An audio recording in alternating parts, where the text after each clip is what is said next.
நல்லா இருக்கு.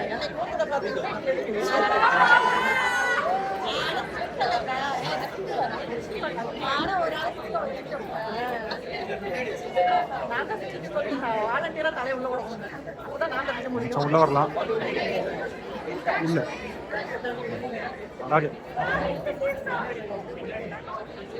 Okay okay okay okay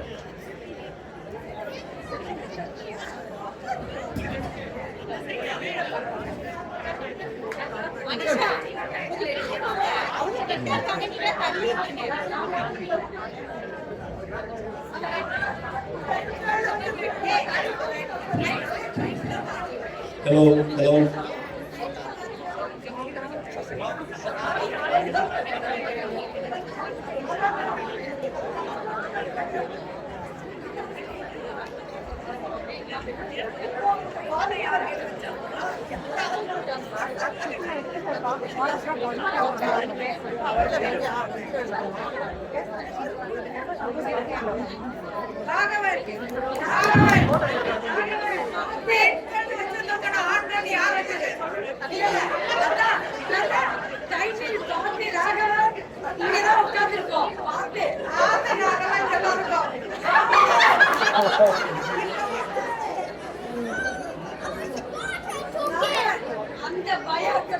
நாங்க இருக்கோம், பயப்படாதீங்க.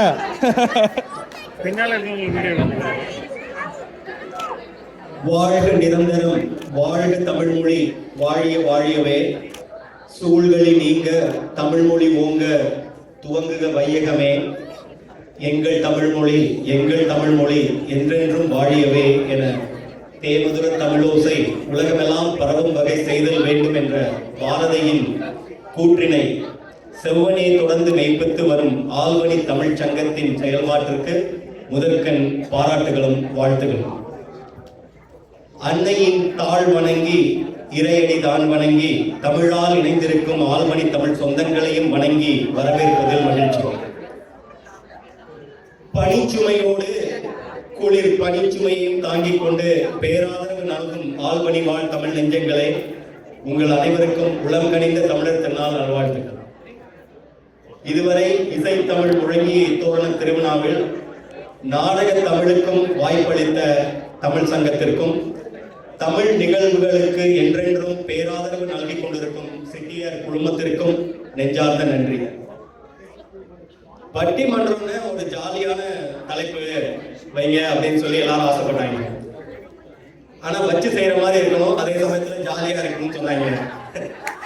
வச்சு செய்யறதுனாலே வச்சு செய்யறதுக்குன்னே பிறந்திருக்க நம்ம ஆளுங்க விட்டா வேற யாரு? அது மட்டும் இல்ல, இது வரைக்கும் ஆம்பளைங்களுக்குன்னு நம்ம தனியா ஸ்பெஷலா ஒரு நிகழ்ச்சியோ எதுவோ பண்ணதே கிடையாது. அதனால இன்னைக்கு முழுக்க முழுக்க ஆண்களை பற்றி மட்டுமே பேசுகிற ஒரு தலைவரோடு வந்திருக்கோம். ஏப்பா ஆம்பளைங்களை பத்தி நல்லா தான் கைதுமா, கழுவி ஊத்துனாலும் இல்ல கோபுரத்துல தூக்கி உட்கார வச்சு பேசினாலும், ஆனா நம்மளை பத்தி மட்டும்தான் பேச போறீங்க. ஓகேவா? தலைப்பு வெளியானதுக்கு அப்புறம் முதல்ல வந்துச்சு ஒரு போன் கால். ஆரம்பமே அமர்க்கலமா வாழ்க்கைய ஆண்டு அனுபவிச்சு ஒரு அனுபவிச்சிட்டாரு. யோ உங்களுக்கு எல்லாம் என்ன குசும்பு ஓவரியா? ஆனந்தத்துக்கும் மகிழ்ச்சிக்கும் ஆம்பளைக்கும் சம்பந்தமே இல்ல.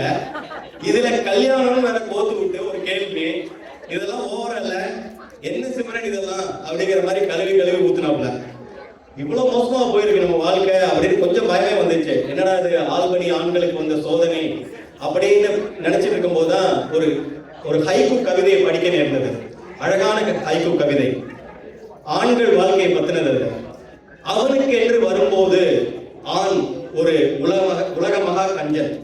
ஆம், அவனுக்கென்று வரும்போது ஆண் ஒரு உலக மகா கஞ்சன். இந்த கவிதையை படிக்கும் போது எனக்கு ஆமா இல்ல அப்படின்னு தோணுச்சு. ஆனா இங்க இருக்கிற பெண்களோட மைண்ட் வாய்ஸ் கேக்குது, இங்க அதெல்லாம் ஒரு சீன் இல்ல அப்படின்னு புரியுது. ஆனாலும் என்னவோ சொல்றேன், ஆண்களோட பரிமாணங்கள் வாழ்க்கையில வந்து கல்யாணத்துக்கு முன்னாடியும் சரி பின்னாடியும் சரி கொஞ்சம் சேலஞ்சிங்கானதான். நிறைய சவால்கள் இருந்தது. அவனோட தேவையை குறைச்சிக்கிட்டு மற்றவங்க தேவைக்காக வாழ்ற ஆண்கள் இந்த உலகத்துல மிக அதிகம். இதை நீங்க ஒத்துக்கிட்டு தான் ஆகணும். கல்யாணத்துக்கு முன்னாடி ஒவ்வொரு ஆணும் எப்படியாச்சும் ஜெயிச்சணும்னு ஓடுவான். கல்யாணத்துக்கு அப்புறம் ஜெயிச்சதை காப்பாற்றணும்னு எப்படியாச்சும் ஓடணும். ஆனா ஓட்டம் வந்து இருந்துகிட்டே இருக்கும், தடைபடாம ஓடிக்கிட்டே இருக்கும். அதான் ஆணோட வாழ்க்கை. பொண்டாட்டி பிள்ளைக்காக பெத்தவங்க வீட்டையும் கூட பிறந்தவங்க வீட்டையும் கெட்ட பேர் வாங்கணும் இல்லையா? பெத்தவங்களுக்காகவும் கூட பிறந்தவங்களுக்காகவும் வக்காலத்து வாங்கி பொண்டாட்டிகிட்ட கெஞ்சிக்கிட்டு இருக்கோம். இதுக்கு நடுவில் அவனுக்கு வந்து கொஞ்சம் ஒரு சந்தர்ப்பம் கிடைக்கும். அது இந்த மாதிரி கிடைக்கிற சந்தர்ப்பம் ரொம்ப கம்மி. அப்படி கிடைக்கும் போது கேப்ல கடா வெட்ட முயற்சி பண்ணி மாட்டிக்கணும். அதான் நம்ம ஆளோட பிரச்சனையே. அங்கதான் வந்து அவனோட மகிழ்ச்சிக்கு வந்து பிரச்சனையே வரும். அளவான மகிழ்ச்சியெல்லாம் ஒண்ணுமே கிடையாது. அந்த அளவு தெரிஞ்சாதான் இந்த அளவு பிரச்சனை எல்லாம் கிடையாதுல்ல. ஏன் வரப்போகுது மாட்டிட்டு முழிக்கிறதா அவனோட கஷ்டமே. இந்த வந்துடுறேன், இந்த 10 மணிக்குள்ள வந்துடுறேன் அப்படின்னு சொல்லிட்டு கிளம்புவான். அவனுக்கு கிளம்பும் போதே தெரியும் 12 மணி ஆகும்னு. ஆனா இருந்தாலும் என்ன வந்து 2 அடி சேர்த்து வாங்கிக்கணும், தைரியமா போயிட்டு வந்து அடி வாங்கணும். அதான் அவனோடது. இவங்களும் விட்டுருவாங்களா? கிடையாது. சத்தியம் பெருசா சங்கிலி பெருசாங்கிற மாதிரி அவனை வச்சு பொறிச்சு எடுத்துருவாங்க. ஏன் வரல, ஏன் சொன்னதை செய்ய மாட்டேங்கிற அப்படின்னு. இப்படி அடிபட்டு தான் அவனோட வாழ்க்கை சமாளிச்சுதான் போய்கிட்டு இருக்கு. அனுபவம் சொல்லுது. ஆமா, அனுபவம் தான். பட் ஆனா அதான் உண்மை.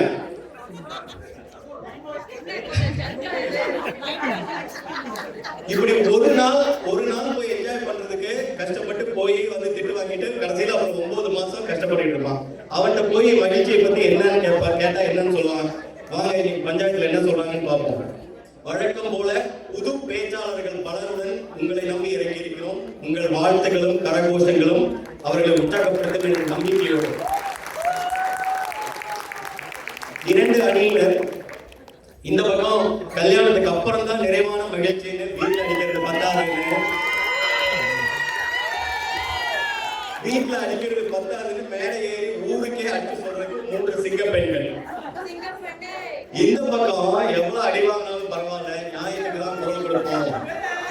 எங்க மகிழ்ச்சி கல்யாணத்துக்கு முன்னாடி தானே வலிக்காத மாதிரி நடிச்சுக்கிட்டு பேச காத்திருக்கும் பலியாளிகள் ஜல்லிக்கட்டு காளைகள் 3 பேர். என்ன பேச போறாங்க, யார் வீட்டுல என்ன வெடிக்க போகுதுன்னு தெரியல, பாப்போம். இன்னைக்கு சாப்பாடு இங்க இருக்கு. நாம எப்பவுமே பெண்களுக்கு தான் முன்னுரிமை கொடுப்போம். அந்த மறைவை காப்பாற்றும் நோக்குடன் முதலில் சிங்க பெண்கள் அணி பேச்சாளர் உங்கள் முன் இதோ. உலக பொதுமறை தந்த வள்ளுவனுக்கு 133 அடி சிலை வைத்து அழகு பார்க்கும் குமரிக்கரையில் உதித்தவர், தமிழில் தனக்கென தனிமுத்திரை பதித்தவர், தமிழ்ச்சங்க மேடை இவருக்கு மிகவும் பரிச்சயம், தமிழ் வழி கல்வியில் உச்சம் தொட்டது இவருக்கு தனித்துவம்.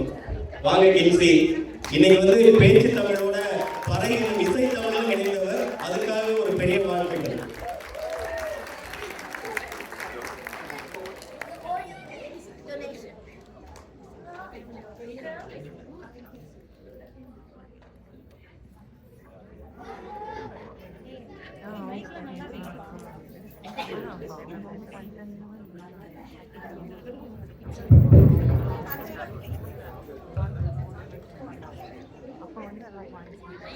நியாயமா மைக்கு பிடிக்கணும். நீங்க பிடிக்காம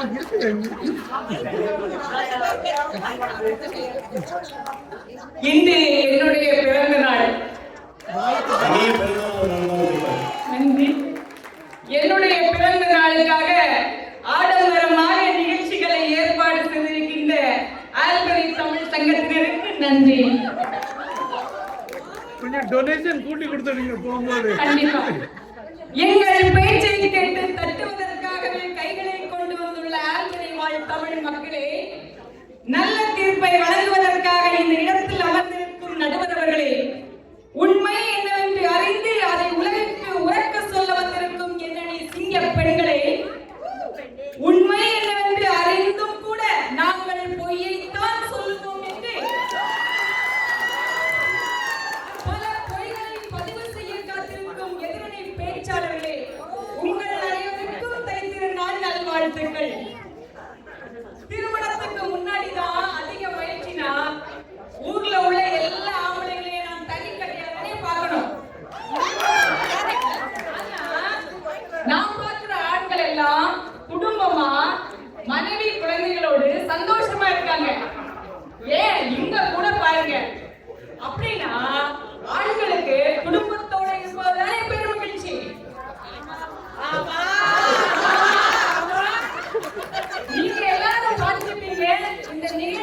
ஆரம்பிக்கிறதுக்கு முன்னாடி அருண் வந்து ஃப்ரெண்ட் டெஸ்க்ல உட்கார்ந்திருந்து வார போறவங்க எல்லாம் சேஞ்ச் கேக் வாங்கிட்டு இருந்தாரு.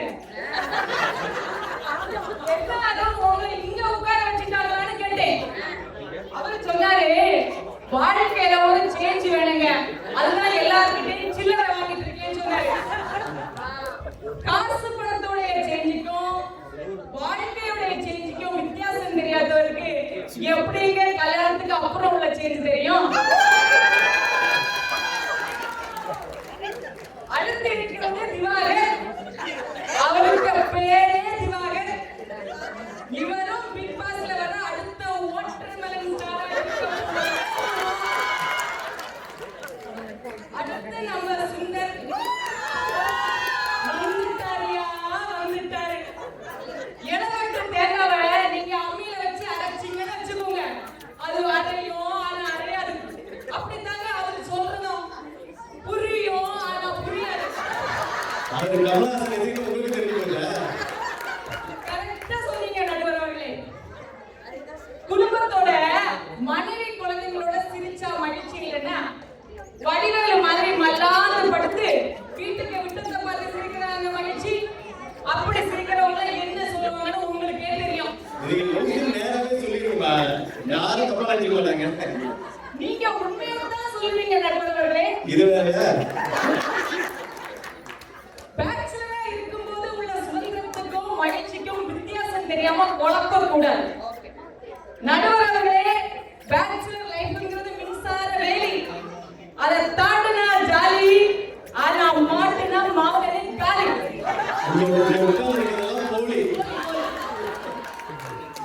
நீங்க சுதந்திரம் தான் மகிழ்ச்சி நினைச்சீங்கன்னா பேச்சுலரா இருக்கும் போது காலையில எழுந்தோடனே என்ன சாப்பிடணும், என்ன ட்ரெஸ் போடணும், எந்தெந்த லோனுக்கு என்னென்ன இஎம்ஐ கட்டணும், எந்தெந்த பொருளை எங்கெங்க வைக்கணும், இது எல்லாத்தையும் தனியா பார்ப்பீங்க. ஆனா கல்யாணத்துக்கு அப்புறம் இதை எல்லாத்தையும் ஒரு குடும்பமா சேர்ந்து பார்க்கும்போது உங்க பாரம் குறையும். அப்படின்னா உங்களுக்கு சுதந்திரம் அதிகம் தானே ஆகணும், அப்படித்தானே? நிச்சயமா. திருமணத்துக்கு முன்பு நண்பர்களோட வெளியே போறது மட்டும் ஆகிறது மகிழ்ச்சி. ஆனா அது சிற்றின்பம், வீக்கெண்ட் ஆஃபர் மாதிரி. ஏன்னா அது உடம்புக்கு கேடு. திருமணத்துக்கு பிறகு அளவோடு இருக்கிற கட்டுப்பாடும் பேருந்தும் அது லைஃப் டைம் ஆஃபர் மாதிரி. நிறைய நாள் வாழலாங்க உங்க குடும்பத்தோட. அளவுக்கு மீறினால் அமிர்தமும் நஞ்சுதானே. நடுவர்களே, திருமணத்துக்கு பின்பு சுதந்திரம் குறைஞ்சாலும் மகிழ்ச்சி அதிகமாகுது.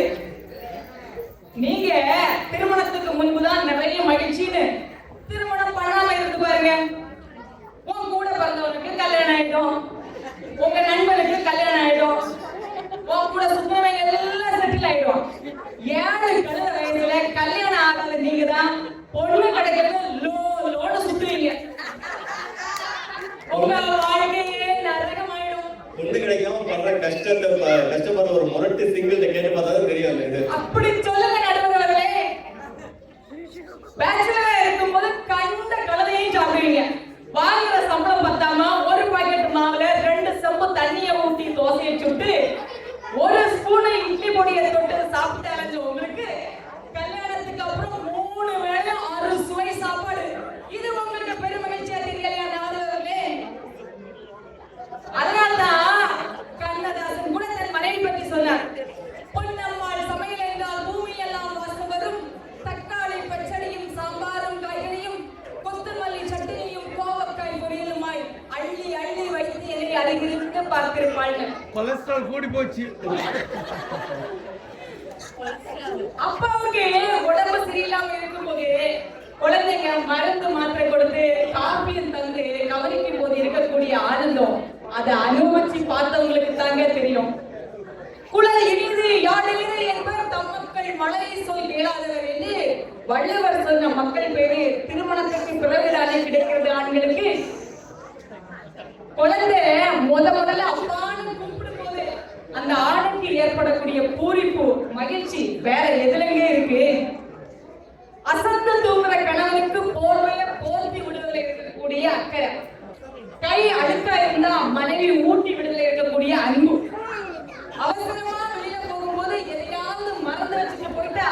ஞாபகப்படுத்தக்கூடிய குழந்தைகளுடைய கனிவு. இந்த வீடு எங்க இருக்கு? அத்தனையும் அனுபவிச்சு போய் சொல்ல ஒதுக்காது இருக்காங்க. என்ன இருக்கு கேளுங்க. இருமும் போது எங்க இருந்தாலும் ஓடி வந்து தலையில தட்டக்கூடிய பாசம். ஆபீஸ் கிளம்பும் போது மடிப்பு கலையாம அயன் பண்ணி கொடுக்க துணியோட காதல். இப்படி பெருமகிழ்ச்சி வீட்டுல ஒவ்வொரு மூலையிலும் கொட்டி கிடக்குது. திருமணத்துக்கு பிறகுடா ஒரு ஆணுக்கு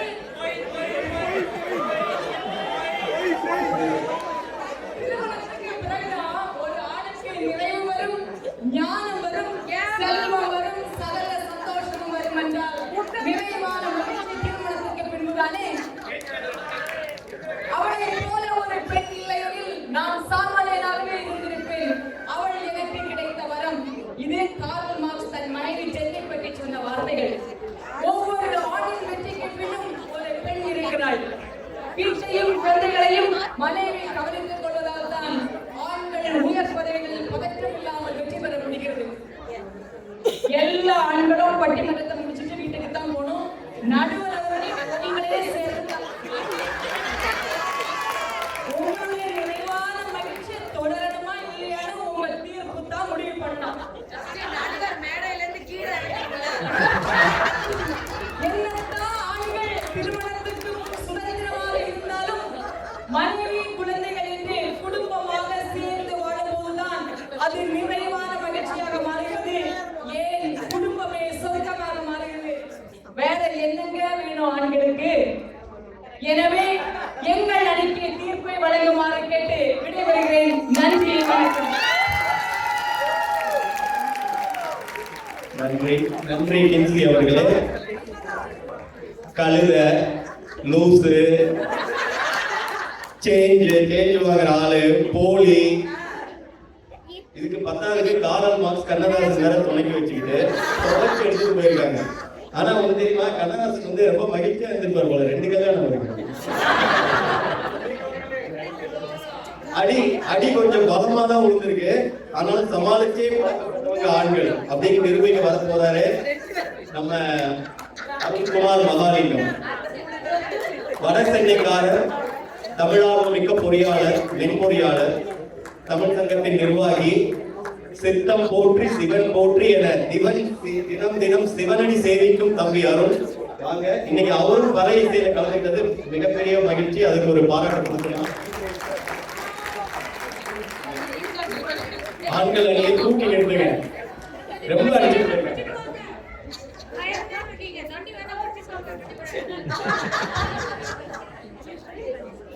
என்னை ஈன்ற தாய் தந்தைக்கும், என்னை ஆட்டி வைக்கும் எனது அருமை துணைவியாருக்கும், வழங்கை இங்கு நடுவில் அமர்ந்திருக்கும் திரு ராகவன் ஐயா அவர்களுக்கும் மற்றும் நம் ஆர்வணி அன்பு சொந்தங்களுக்கும் முதலில் வணக்கம். சின்சியர்க்கா, தம்பின்னு சொல்லிட்டு சில்லற போயிடுறீங்க. நானே 2:30 மணிக்கு ஆரம்பிக்க வேண்டிய ப்ரோக்ராம் 3:30 மணிக்கு ஆரம்பிச்சு என்ன கீபோர்டை பார்த்தா என்னென்ன இருக்குன்னே புரியல. ப்ரோக்ராமை மாத்தி அவங்க டெக்ஸ்டர்ல வந்து சில்லற பையன்றீங்க. அது மட்டுமா ஒட்டுமொத்த ஆண்களையும் ஒரு லூசு பையன். சரி, நாம தலைப்புக்குள்ள போவோம். ஒரு ஆணின் நிறைவான மகிழ்ச்சி திருமணத்திற்கு முன்பா பின்பா?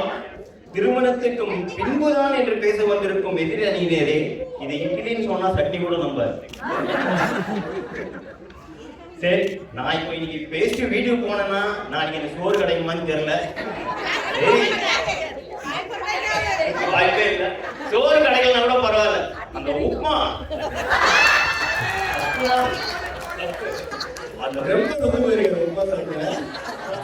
ஐயா, நான் ஆந்திரா மிஷுக்கு போனா 2 அன்லிமிட்டட் மீல்ஸ் அடிக்கிறாரு. நமக்கு உப்புமா எங்க காணும்? என்ன சொல்றது? இவங்களே இந்த கிச்சியக்காவை பேசிட்டு போயிட்டாங்கன்னா அடுத்து வர போற இந்த விஜயக்காவும் அனுஷாக்காவும் என்ன பேச போறாங்கன்னு தெரியல. பொய்யா பேச போறாங்க, பாத்துக்கலாம். சரி, நான் உள்ள வரும்போது வெளியில பின்னெடுத்து மகேஷ் அண்ணா இருந்தாங்க. அவர்கிட்ட நான் பேசி இன்சூரன்ஸ் ஏதாவது கிடைக்குமான்னு கேட்டது. இதுக்கெல்லாம் இன்சூரன்ஸ் கிடையாது. ஐயா, நான் இங்க திருமணமே வேண்டாம்னு சொல்லி பேசுவேன். சரி, ஆனா ஒண்ணு சொல்லாம பாருங்க, மாட்டா அவன காலி. ஓகே, மாட்டினா அவனை காலி. அதை பத்தி தாங்க பேச வந்திருக்கேன். ஒவ்வொரு ஆணின் நிலைமையும் இந்த ரெட்டை டயர் அதுல மாட்டின எலி கணக்காக தான் வாழ்க்கை இருக்கு. இந்த ஆண்கள் இருக்காங்க பாருங்க, கல்யாணத்துக்கு முன்னாடி நல்லா ஜம்மனு சூப்பர்மேன் மாதிரி சூப்பர் ஹீரோ கணக்கா இருப்பான். கல்யாணம் தண்ணி நல்லா கோட் சூட் போட்டுக்கிட்டு ஜென்டில்மேன் மாதிரி இருப்பான். முடிஞ்சது அவ்வளவுதான். முடிஞ்சது. அதுவும் கொஞ்ச நேரத்துக்கு அப்புறம் பசங்க எல்லாம் வளர்ந்ததுக்கு அப்புறம் டாபர்மேன் மாதிரி ஓரமா உட்கார்ந்துட்டு இருக்க வேண்டியதுதான். அவங்க நாய் ஒண்ணுதான் சொல்ல, அதை வேற நீங்க மைண்ட் வைஸ் சொல்லிட்டு வெளியே பேசிட்டு இருக்கீங்க. ஐயா உங்களை ஒரு கேள்வி கேட்கிறேன். ஐ டோன்ட் நோ அப்படின்னா தமிழ்ல என்ன? எனக்கு தெரியாது. நான் ஏன் நடுவுல தெரியலன்றீங்க? ஐ டோன்ட் நோயா? ஐ டோன்ட் நோனா எனக்கு தெரியாதுப்பா. சரி ஐ நோனா என்ன? எனக்கு தெரியும். சரி தெரியல ஏதாவது சொல்லுங்க. என்னையா சொல்ல வர? சிரிக்காதீங்க. இப்படிதான் ஒவ்வொரு ஆண்களோட நிலைமையும் வீட்டுல இருக்குது. ஆமா ஐயா நீங்க அப்படிதான் என் ஆபீஸ்ல ஒரு பெரிய ப்ரொடக்ஷன் உண்டு. 30-40 பேர் சேர்ந்து இஷ்யூ வந்து ரிசால்வ் பண்ண பாக்குறாங்க, முடியல. நான் ஆரம்பத்துல அந்த பக்கம் போக முடியல, ஒரு வேலையா மாட்டிட்டு இருந்ததுனால அவங்க மீட்டிங் வந்து ஒரு 2 மணி நேரம் போச்சு. திடீர்னு எனக்கு வாய்ப்பு கிடைச்சது. ஒரு 5 நிமிஷம் அந்த மீட்டிங்ல ஜாயின் பண்ணப்போ அவங்க பேசுறதெல்லாம் கேட்டுட்டு எனக்கு என்ன ப்ராப்ளம் புரிஞ்சிருச்சு. அதுக்கப்புறம் ஒருத்தருக்கே சொல்லி இதெல்லாம் ட்ரை பண்ணுங்க அப்படின்னு சொல்லி ஒரு 5 நிமிஷத்துக்கு இஷ்யூ ரிசால்வ் ஆச்சு. எங்க மேனேஜருக்கு ரொம்ப சந்தோஷம். அவர் வந்து மேலிடத்துலாம் சொல்லி எனக்கு சிஇஓ கிட்டலாம் அப்ரிசியேஷன் வாங்கி கொடுத்தாரு. ஐயா அந்த மாதிரி ஒரு சந்தோஷமான நிலைமையில ஒருத்தன் என்ன பண்ணுவான்? முதல்ல யார் சொல்லுவான்? மனைவிக்கு தானே. நிச்சயமா நான் அப்படியே மனைவிக்கு போன் பண்ணலான்னு எடுக்கிறேன். ஏதோ டெலிபதி என்னவோ தெரியல, அவங்க அதே டைம்ல கால் பண்றாங்க. சரி ஒரு சந்தோஷத்துல ஹலோ அப்படின்னு சொல்லலான்னு போனாதான் அங்க இருந்து ஒரு குரல் கேக்குது, வீட்டுக்கு எப்போ வருவ? ஐயா அடுத்த நொடி எனக்கு அந்த படப்படம் இருக்குது. ஐயோ அதை பார்த்துருப்பாங்களா, இதை பார்த்துருப்பாங்களா, அந்த இன்ஸ்டாகிராம் சேவ் பண்ணி வச்சிருந்தேன் அதை பார்த்துருப்பாங்களான்னு. ஐயோ எனக்கு என்ன பண்றதுன்னே புரியல. அப்படியே நான் அந்த டென்ஷன்லயே வீட்டுக்கு போனேன். வீட்டுக்கு போயிட்டு டோரை ஓபன் பண்றேன். சந்திரமுகி மாதிரி வரலமா அப்படின்ற மாதிரி பார்த்து முறைச்சிட்டு இருந்தாங்க. என்ன சொன்னாலும் வந்து பதிலே இல்லை. ஒரு 2 மணி நேரத்துக்கு அப்புறம் தான் தெரிஞ்சது. காலைல காஃபி குடிச்சிட்டு சிங்க்ல போடாம சிங்க் பக்கத்துல வச்சுட்டு போயிட்டேன். இது பேர் தான் போட்டு வாங்குற ஸ்ட்ராட்டஜி. இன்னும் பேர் வந்து நீங்களே உடனே கொட்டிருக்கீங்க. சொல்ற ஒரே படபடப்பா ஆயிடுச்சு. அதுக்கு ஒரு மன உளைச்சல நீங்க போற நம்மள அள்ளுவிட வைக்கிறதா உங்களுக்கு அல்வா சாப்பிடுற மாதிரி. ஐயா கல்யாணத்துக்கு முன்னாடினா ஃப்ரெண்ட்ஸுங்களோட படத்துக்கு போகணும்னு முடிவு பண்ணிட்டா போதும். ஒரு மாசத்துக்கு காசு போனோம், டே நான் படத்துக்கு புக் பண்ணிட்டா சந்தோஷம் கூட்டிட்டு படத்துக்கு போ, நீ வாடா அப்படின்னு சொல்லுவோம். அப்படியே அழகா படம் பார்த்துட்டு முடிச்சுட்டு அருந்தி விருந்து சாப்பிட்டு வீட்டுக்கு வருமையா. இதுவே 2 வருஷத்துக்கு முன்னாடி கொரோனாக்கு அப்புறம் வெக்கேஷன் இருக்குங்கய்யா. எனக்கு இதே மாதிரி பசங்களோட நம்ம ஃப்ரெண்ட்ஸுகளோட படத்துக்கு போகலான்னு ஒரு ஆசை வந்து அதே மாதிரி ஒருத்தர் வாட்ஸ்அப் குரூப் கிரியேட் பண்ணி ஒரு 5-6 பேர் ஆட் பண்ணான். அதுல ஒருத்தர் மட்டும் I cannot make it please you guys carry on சொல்லிட்டான். 2 பேரும் மெசேஜை பார்க்குறாங்க, ப்ளூடிங் வருது, ஆனால் ரெஸ்பாண்டே பண்ண மாட்டாங்க. இன்னும் 2 பேர் காணும் பாருங்க, பிளாக் பண்ணிட்டு காணாம போயிட்டாங்க. பாதி பேர் போன்ல வாட்ஸ்அப்பே இல்ல. அதே உங்களுக்கு வாட்ஸ்அப்னாலே ஆப் தான். அதுல அந்த 2 பேர் பிளாக் பண்ணிட்டு போனாங்க தெரியுமாங்கய்யா. அதுல ஒருத்தர் நான் தான்யா. எதுக்கு அந்த படத்துக்கெல்லாம் போயிட்டு மிச்சம் இருக்க 2 வாரம் வெக்கேஷன்ல மன உளைச்சலோட உட்கார்ந்துட்டு இருக்கணும்ன்றதுக்காக நான் பிளாக் பண்ணிட்டு வந்துட்டேன். இப்படிதான் போன ஒரு மாசம் என்னோட பாலிய நண்பன் வந்து டாலஸ்ல இருந்தார். நான் ஒரு ஆஃபீஷியல் ட்ரிப்பா அங்க போயிருக்கும் போது அவரை மீட் பண்ண போயிருந்தேன். சரி அவர்கிட்ட மீட் பண்ணி பேசிட்டு இருக்கும்போது வாடா நம்மச்சி நம்ம வீட்டுக்கு போகலாம், வீட்டுக்கு போயிட்டு நம்ம டைம் ஸ்பெண்ட் பண்ணலாம்னு சொல்லிட்டு எனக்கு கூட்டிட்டு போறாரு. சரி போகும்போது காரில் போகும்போது அவர் மனைவிக்கு தகவல் கொடுக்கறதுக்காக அவர் போன் எடுத்து சொல்றாரு, இந்த மாதிரி ஃப்ரெண்ட்ஸை கூப்பிட்டு வரேன் அப்படின்ட்டு. அதுக்கு அந்த அம்மா சொல்றாங்க, இப்ப இருக்க போன்லாம் வந்து பேசினால வெளியே கேக்குது. அதுக்கு அந்த அம்மா சொல்லுது, ஃப்ரெண்ட்ஸை வீட்டுக்கு கூப்பிட்டு வர்றது இருக்கட்டும், வீட்டுக்கு வந்துட்டு காஃபி போட்டு விடு, சாப்பாடு செஞ்சு கொடு அப்படின்லாம் எதுவும் சொல்லாத. வேணும்னா வெளியில இருந்து வாங்கிட்டு வா, வாங்கிட்டு இங்க எப்படி சாப்பிட்டுவோம். கட் பண்ணா அதே ஃப்ரெண்டு வீட்டுல சின்ன வயசுல விக்ரமன் படம் லைட்டா தானே இருக்கும். அவங்க அம்மா அப்பா அப்படி என்ன பார்த்துக்குவாங்க. கறி சாப்பாடு அவனுக்கு போடுறாங்களோ இல்லையா, எனக்கு தான் போடுவாங்க. ஆக இந்த மாதிரி தான் என்னோட நிலைமை இருக்கு. அன்னைக்கு அப்படிதாங்க.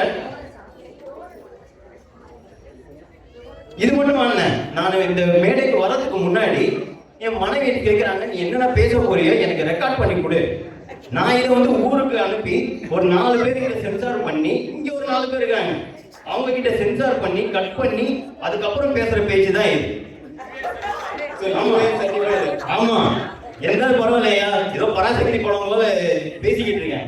இன்னொரு நண்பர் ஒருத்தர் இருந்தார், அவர் இங்க பேசுறதுக்கு இருந்தார், அவரு வந்து கண்டிஷன்ஸை ஃபாலோ பண்ணல, நாடு கிடைக்கிறாங்க. ஐயா, ஆண்களோட வாழ்க்கை கல்யாணத்துக்கு முன்னாடி ரோலர் கோஸ்டர் மாதிரி, அதுவே கல்யாணத்துக்கு அப்புறம் life insurance and mutual funds மாதிரி டேர்ம்ஸ் அண்ட் கண்டிஷன் மட்டும் தான் புரியும். அதுக்கப்புறம் ஏதோ சொல்லுவாங்க, அந்த மாதிரி தான் என் வாழ்க்கை. ஆக ஒரு ஆணின் நிறைந்த மகிழ்ச்சி என்பது திருமணத்துக்கு முன்புதான் என்பதை ஆழமாக இந்த மேடையில் நான் பதிவு செய்து கொள்கிறேன். கடைசியா ஒன்னே ஒன்று சொல்லிக்கிறேன், தலைவரே பிரகாஷையா, நாளைக்கு ஏதாவது பிரச்சனைனா டிஸ்னி க்ரூஸோ ஏதோ கரீபியன் க்ரூஸோ அரேஞ்ச் பண்ணி கொடுங்க. அதை ஸ்பான்சர் பண்ணதுக்கு உங்களுக்கும் பிரச்சனை ஆச்சுன்னா நீங்களும் வாங்க கூட. நன்றி. ஒரு கலகலப்பான பேச்சோடு தம்பி பட்டிமன்றத்தை அடுத்த கட்டத்துக்கு கொண்டு போயிருக்காரு. இனி உப்மா கூட கிடைக்காத அளவுக்கு வழி பண்ணிக்கிறாரு. மனுஷன் கஷ்டத்தை எல்லாம் கொட்டி தீர்த்துட்டு போயிருக்காரு, பாவம். அடுத்து வரப்போறவங்க என்ன சொல்றாங்கன்னு பார்ப்போம். அடுத்து வரப்போகிறவர்கள் தேனி வட்டார பெண்மணி, கண்டமனூர் கண்மணி, வரித்துறை ஆய்வாளர், தமிழார்வம் கொண்டவர், ஜோதியின் மகிழ்விற்கு முழு முதற் சொந்தக்காரர் விஜய் ஜோதி. இந்த மேடை இவர்களுக்கு புதினாலும் தமிழ் பேச்சு இவர்களுக்கு புதிதல்ல. வாங்கம்மா.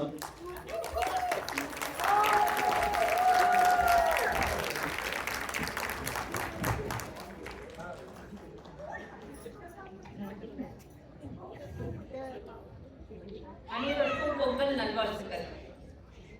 அருண் தம்பி பயங்கரமா பேசிட்டு போனாரு. யாரு பெற்ற பிள்ளையோ பேசின எல்லா பாயிண்ட்ஸ் எனக்கு சாதகமா பேசிட்டு போயிட்டாரு. ஆம்பளைங்களே அப்படிதான் எடுத்து கொடுத்துருவாங்க. அது சொன்னாரு, இன்னைக்கு நான் பேசின பேச்சுக்கு உப்மா கூட கிடைக்குமோ கிடைக்காதோ.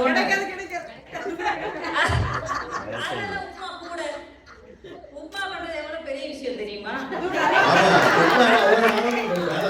அதுக்கு எவ்வளவு பெரிய ப்ரொசீஜர் இருக்கு தெரியுமா?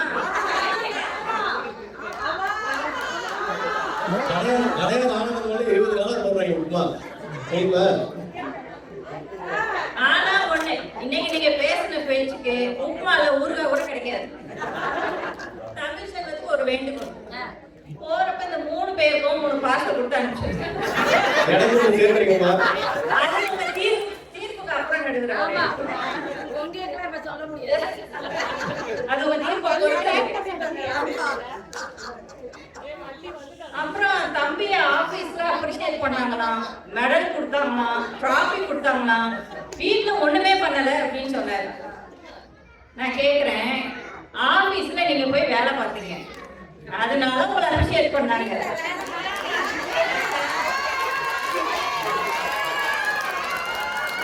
நீங்க வீட்டுக்கு வந்து என்ன பண்றீங்க? நல்ல கால் மேல கால் போட்டுட்டு பார்த்த காமெடியிலே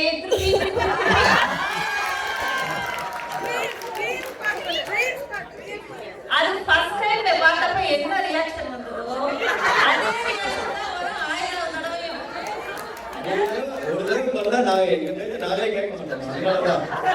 இதுல அப்ரிசியேஷன் வேற ஒரு கேடு. ஆமா, காபி கப்ப கூட கலவாம போறாங்க, இது கொட்டாம விட்டுவாங்க. இந்த குளிர்ல பைப்பை தொட கை கூட வைக்க முடியல, அவ்வளவு குளிருது. ஆனா இந்த காலத்துல பெண்கள் தான் வேலைக்கு போறாங்க. போயிட்டு வந்து வீட்டையும் பேலன்ஸ் பண்ணி, ஒர்க்கையும் பேலன்ஸ் பண்ணி, இடையில உங்களையும் பேலன்ஸ் பண்றோம். பேச வந்திருக்கீங்க, போன் பண்ணி வர எங்க இருக்கீங்க, எப்ப வர்றீங்க அப்படின்னு கேட்டாங்க. தெரியாமதான் நான் கேக்குறேன், இவங்களை பார்த்தா என்ன உங்களுக்கு லூஸ் மாதிரியா இருக்கு?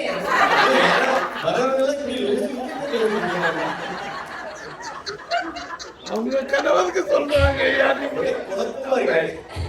நீங்க எப்ப வரீங்க, எத்தனை மணிக்கு வர்றீங்கன்னு கரெக்டா போன் பண்ணி சொன்னீங்கன்னா நாங்க உங்களுக்கு போன் பண்ணி எப்ப வரீங்க, எத்தனை மணிக்கு வரீங்கன்னு கேட்க போறோம். கரெக்ட் தானே? அப்பதான் சொல்லிருப்பீங்க, 5 நிமிஷத்துல வந்துருவேன். அப்படிம்பீங்க. அது சொல்லி 1/2 மணி நேரம் இருக்கும். இதுதான் உங்க டைம். Indian standard time. அப்புறம் தம்பி ஆந்திரா மெஸ்ல போய் அன்லிமிட்டட் மீல அசால்ட்டா சாப்பிட்டு வரோம். எங்க இப்ப சாப்பிட சொல்லுங்க, என்ன வரும்? வயிறு வலிக்கும், நெஞ்சு எரியும். அப்புறம் உங்களை யாரு இந்த குழுல எமர்ஜென்சி தூக்கிட்டு போறது? அதுக்கு இந்த -டிகிரி வெதர்ல இதெல்லாம் யோசிக்க வேண்டாமா? இனிமேல் உப்புமா தான் உங்களுக்கு. அப்புறம் சொன்னாரு, கல்யாணத்துக்கு அப்புறம் லைஃப் வந்து டேர்ம்ஸ் அண்ட் கண்டிஷன்ஸ் இருக்கிற லைஃப் இன்சூரன்ஸ் மாதிரி போயிட்டு இருக்கு அப்படின்னாரு. ஐயா, லைஃப் இன்சூரன்ஸ் நல்லது, எல்லாரும் கூவி கூப்பிடுறாங்க, லைஃப் இன்சூரன்ஸ் எடுங்க, அது ஒரு குடும்பத்தை பாதுகாக்கும், உங்களை பாதுகாக்கும் சொல்றாங்க. இப்படி எல்லா நல்ல விஷயத்தையும் கெட்டதாவே பாக்குறதா நீங்க. அப்புறம் இந்த 1000 பொய் சொல்லியாவது கல்யாணம் பண்ணணும்னு சொல்லுவாங்க. ஏன் சொல்றாங்க? கல்யாணத்துக்கு பின்னாடி தான் நிறைவான மகிழ்ச்சி கிடைக்கும்னு சொல்றாங்க. இப்போ கல்யாண மாலை ப்ரோக்ராம்ல போய் உட்காந்துக்கிட்டு எனக்கு நல்ல படித்த அன்பான அறிவான கேக்குறீங்க. அப்புறம் ஒண்ணு சொல்லுவீங்க, எல்லைனா என்னையா நிக்கிற மாதிரி ஒரு பெண் வேணும்னு கேட்பீங்க. அதுக்கு மோகன் சார் சொல்லுவார், நீங்க நினைச்ச மாதிரி நல்ல படித்த நல்ல குணமுள்ள நீங்க நினைக்கிற மாதிரி எல்லுனா என்னையா நிக்கிற ஒரு எள்ளு கிடைப்பாங்கன்னு சொல்லுவார். சாரி, ஒரு பேர் கிடைப்பாங்கன்னு சொல்லுவார். அது அன்பா செஞ்சுக்கிட்டே வர சொல்லுவாரு. இடிக்கன் வரப்பால் நடுங்க. அப்புறம் இந்த கல்யாணம் எல்லாம் கொஞ்சம் ஃபிக்ஸ் ஆகி பொண்ணெல்லாம் பார்த்து முடிவான பின்னாடி இந்த கல்யாணத்துல பண்ற அலப்புறம் இருக்க பாருங்க. எப்பா பாப்பா, நாங்க மேட்சிங்கா தான் ட்ரெஸ் போடுவோம். பொண்ணு என்ன கலர் சேலையும் அதே கலர்ல தான் நாங்க வேஷ்டி கட்டுவோம், சட்டை போடுவோம் பாருங்க. அப்புறம் ஆட்டம் பாட்டம் கொண்டாட்டம் விருந்து அதெல்லாம் முடிஞ்ச பின்னாடி தலை தீபாவளி என்ன, தலை பொங்கல் என்ன, மாப்பிள்ளை விருந்து என்ன, இத்தனையும் அனுபவிச்சுட்டு இங்க வந்து சந்தோஷங்களே பேச வந்திருக்கீங்க.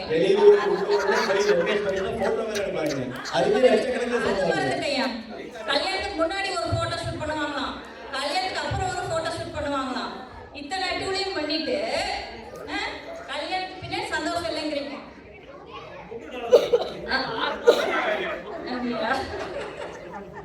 பாவம் வடிவே இருக்கிறது.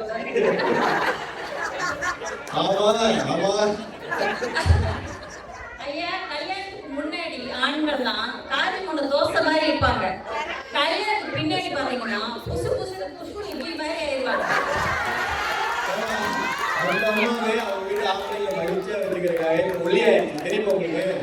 அந்த அம்மா தான் இப்ப ஒல்லியா இருக்கிற அம்பாசிடரே. அடுத்து, ஒரு மனிதனுக்கு என்ன அத்தியாவசியமான தேவை? உணவு. அந்த உணவு எப்ப கிடைக்குது? கல்யாணத்துக்கு அப்புறம் தானே. இந்த பிக் பாஸ் வீடு மாதிரி. யார் பிக் பாஸ் ஃபேன்? இல்லையா? யாருமே இல்லையா? சரி விடுங்க, அதுக்கு நமக்கு நம்ம சாப்பாடு விஷயத்துக்கு வருவோம். ஸோ காலையில 7 மணி ஆனா சுட சுட காஃபி, 8 மணி ஆனா சுட சுட இட்லி, 1 மணிக்கு சாப்பாடு, 5 மணிக்கு சிற்றுண்டி வேற. அடுத்து சொல்லுவாங்க, எனக்கு ரொம்ப பசிக்கலம்மா, சும்மா 2 தோசை போட்டா போதும்பாங்க. தோசை சுட ஆரம்பிச்சா தோசை சைக்கிள் மாதிரி சாப்பாடு. வீடெல்லாம் 6 மணில தான் இருக்காரு சார். இத்தனை அனுபவிச்சுட்டு சந்தோஷம் இல்லைன்னா எப்படி? சந்தோஷமா தானே இருக்கீங்க. அப்புறம் இந்த கொரோனா காலம் எல்லாரும் ஞாபகம் இருக்கு. அப்ப வெளியில எவ்வளவு நெகட்டிவிட்டி இருந்துச்சு, அதை எல்லாத்தையும் பாசிட்டிவா மாத்தினது உங்க குடும்பம் தானே. ஆமா, 2 வீட்ல கூட விட மாட்டாங்க. ஆமா தலைவர், யார் வீட்டுக்காக போக முடிஞ்சதா? அப்புறம் அந்த சமையல் தெரியாத மனைவிகள் கூட விதவிதமா சமைச்சு கொடுத்தாங்க. உதாரணம், டல்கோனா காஃபி, ஐஸ்கிரீம், ரசம், இப்படி விதவிதமா செஞ்சு கொடுத்தோம்ல. எல்லாத்தையும் சாப்பிட்டு நல்லா இருக்குமான்னு சொல்லிட்டு இங்க வந்து அப்படி வந்து நிறைவான மகிழ்ச்சி இல்லைங்கிறீங்க.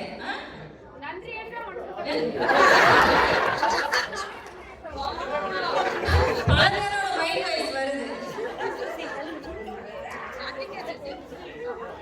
அப்புறம் அந்த கல்யாணத்துக்கு முன்னாடி கிடைக்கிற படம் பார்த்த மாதிரி.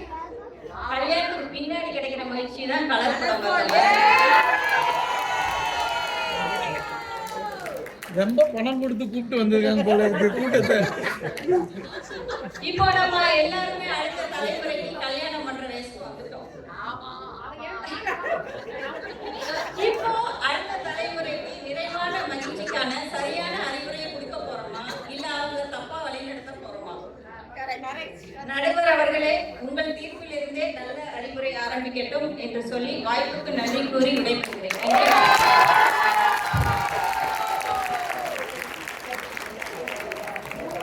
அருமை. கண்டமனூர்காரங்கன்னு அறிமுகப்படுத்துறதுக்காக இப்படியா ஒரு கல்வி ஆத்தாடி சீரியல் நிறைய பாருங்கம்மா. சீரியல் பிக் பாஸ் சீரியல் பொது அறிவு. ஆமா, ஆனா ஒரு அழுத்தமான கேள்வியை இந்த மன்றத்தில் பதிவு செய்துவிட்டு போயிருக்கிறார்கள்.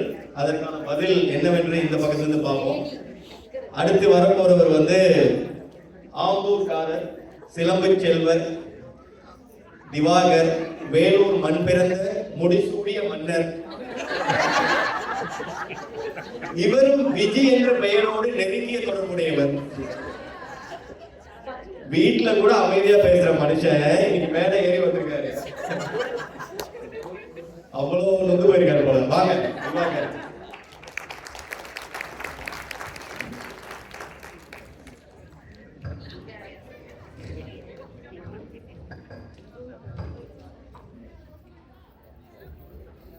மாண்புமிகு நடுவர் அவர்களே, உள்ளத உள்ளபடி உண்மையை மட்டும் பேச என்னோட கைகோர்த்து நிற்கும் என் அன்பு சகோதரர்களே, உண்மை என்னன்னு நல்லா தெரிஞ்சோம் அதை வீட்லயே மூட்டை கட்டி வச்சுட்டு அவங்க வீட்டுக்காரரை நல்லா அதட்டி மிரட்டிட்டு இங்க வந்து உட்கார்ந்து இருக்கும் என் எதிரணி பேச்சாளர்கள் மற்றும் நையார் குடும்பத்தார் அனைவருக்கும் என் இனிய பொங்கல் திருநாள் நல்வாழ்த்துக்கள்.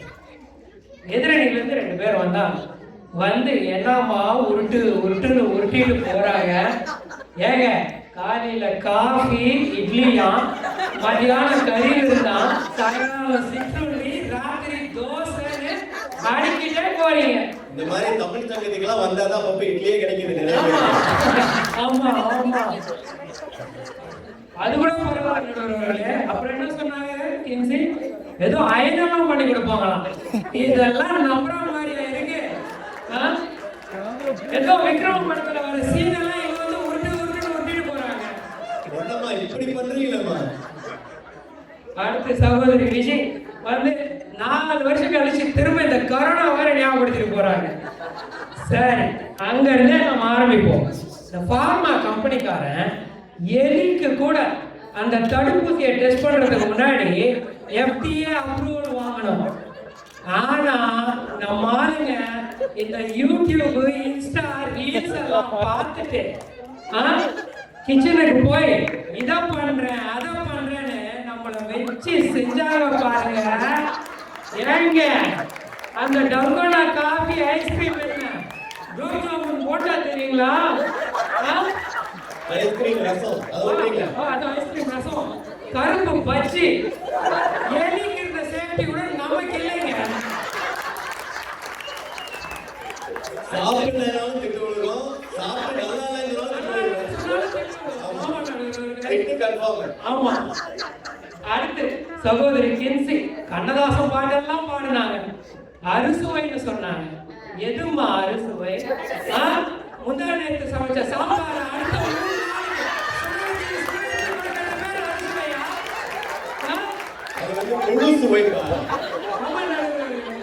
ஒரே சாம்பார் தான், பாத்திரம் தான் வேற. அதுக்கு பேர் அறுசுவை இல்லம்மா, அதுக்கு பேரு சமரசம், அட்ஜஸ்ட்மெண்ட். எங்க வீட்டுல அதே sambar Sunday Monday Tuesday label போட்டு.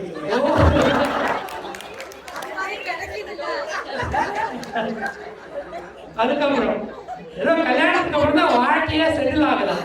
வாழ்க்கை என்னமோ செட்டில் ஆகுது, ஆனா அந்த ஆணோட சுதந்திரம் தான் ரெக்கை கட்டி பறந்து போகுது.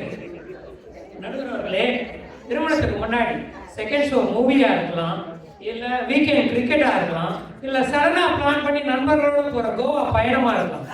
நான் போறேன், அவ்வளவுதான். அதுக்கப்புறம் அது நம்ம முடிவு, அதுக்கப்புறம் கேள்வி கிடையாது. இதுவே கல்யாணத்துக்கு அப்புறம் பண்ண முடியுமா?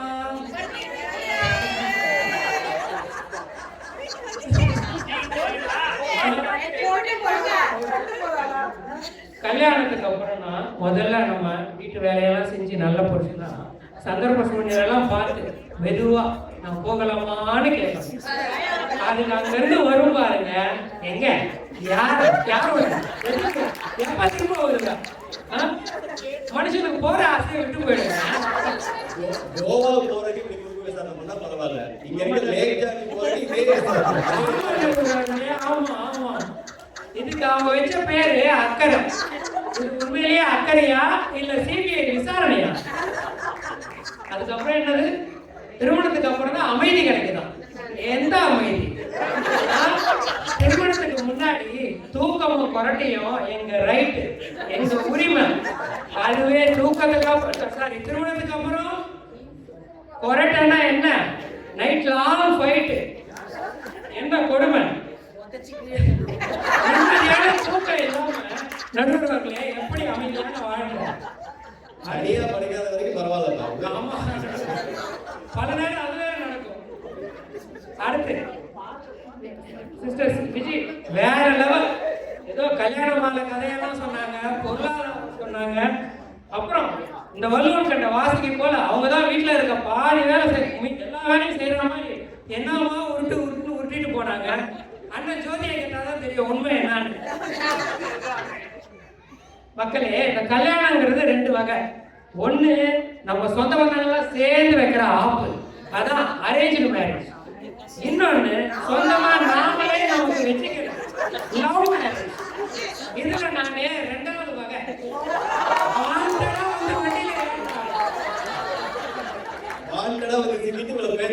ஆமா, வீட்டுல இப்ப துணி துவைக்கிறது, பாத்திரம் வளர்க்கறது, வீட்டை வேக்யூம் போட்டு சுத்தமா வச்சுக்கிறது, 10ஆம் வரைக்கும் இப்போ ஒர்க் ஃப்ரம் ஹோம்னால பாதி சமையலும் நான் தான். எப்படி உண்மையான முயற்சி இருக்க முடியும்? இது கடமை, பொறுப்புணர்வு, கமிட்மெண்ட். அன்பும் மரணும் உடைத்தாயின் இல்வாழ்க்கை பண்பும் பயனும் அது. வள்ளுவம் சொன்னது போல அன்பும் அருணும் இருக்கிற இல்லற வாழ்க்கை நல்லதுதான், அதுல எந்த சந்தேகமும் இல்லை. ஆனா அன்னைக்கு இருந்த இல்வாழ்க்கையில லூட்டிக்கு இல்ல, லாசின் இல்ல, லொகேஷன் ஆன் கட்டாயம் கிடையாது. அதுவே இன்னைக்கு இருக்கிற மாடர்ன் மேரேஜ்ல அன்பு அரண் கூடவே வைஃபை, டேட்டா பேக், அப்புறம் தினசரி விளக்கம் கட்டாயமானது. போன்ல லொகேஷன் ஆஃப்னா வீட்டுல நைட்டு எக்ஸ்பிளனேஷன் ஆன். ஆப்பிள்கார இன்னும் ஃபைண்ட் மை ஹஸ்பண்ட் ஒரு ஆப் தான் ரிலீஸ் பண்ணல.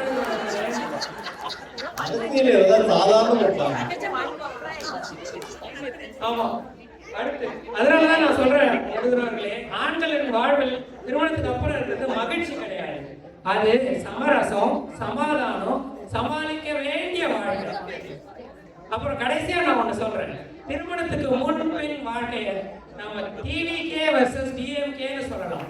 டிவிகே தொல்லை இல்லா வாலிப காலம், நம்ம தளபதி பாட்ட குட்டி ஸ்டோரி மாதிரி தான், டோன்ட் வரி பி ஹாப்பி.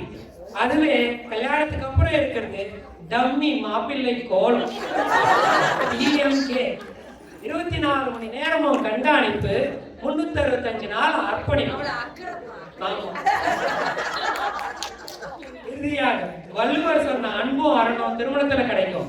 ஆனா ஆண்களுக்கு கவலையற்ற சிரிப்பு, காரண விளக்கம் இல்லாத நிம்மதி, அனுமதி கேட்காத அமைதியான சந்தோஷம், இந்த நிறைவான மகிழ்ச்சி என்றுமே திருமணத்துக்கு முன்தான் என்று கூறி நடுவர் நல்லது ஒரு தீர்ப்பை சொல்லுவார்னு நம்பி வாய்ப்பளித்தவருக்கு நன்றி, வணக்கம்.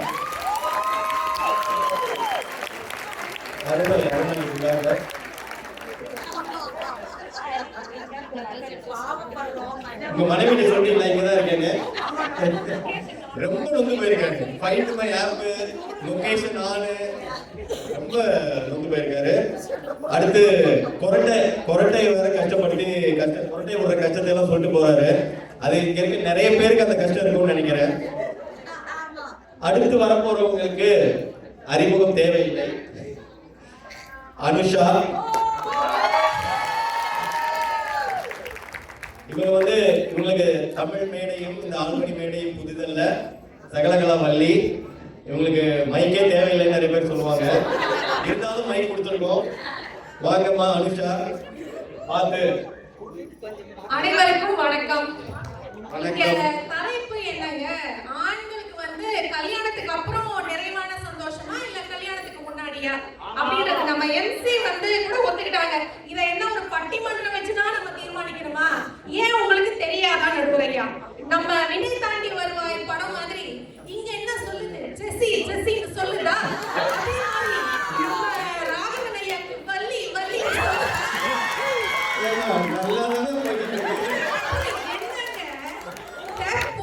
எப்படியெல்லாம் சித்தரிக்கலான்னு உட்கார்ந்து யோசிக்கிற ஒரு மண்டை, ஒரு மண்டை மேல ஒரு கொண்டை. இங்க நம்ம அருண் வந்து பேசினாருங்க. அவர் வந்து ஏதோ கல்யாணத்துக்கு முன்னாடி சூப்பர்மேன் மாதிரி இருந்தாராம், கல்யாணத்துக்கு அப்புறம் டாபர்மேன் மாதிரி ஆயிட்டாரு. யாருக்கு அதில் பூ சுத்துறீங்க? கல்யாணத்துக்கு அப்புறம் தாங்க அவர் சூப்பர்மேனே ஆனாரு, கல்யாணத்துக்கு முன்னாடி சுமார் மேனா இருந்தாரு. அடுத்து பாத்தீங்கன்னா நம்ம திவாகருங்க, கொரட்டை விடுறது அவ்வளவு பெரிய கிரைமா? ஐயோ பாவம், கொரட்டை விடுறவங்களுக்கு அந்த கஷ்டம் தெரியாது. கொரட்டை விடுறவங்க பக்கத்துல படுத்துருக்காங்க, அவங்களுக்கு தான் அந்த கஷ்டம் தெரியும். பல பேர் பாதிக்கப்பட்டிருப்பாங்க.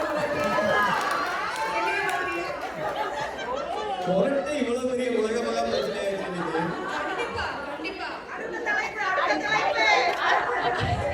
அடுத்து ஒரு ஆணோட வாழ்க்கை பாத்தீங்கன்னா அவருக்கு கல்யாணத்துக்கு முன்னாடி மரியாதையே இல்லைங்க. எப்படி கூப்பிடுவாங்க உங்களை?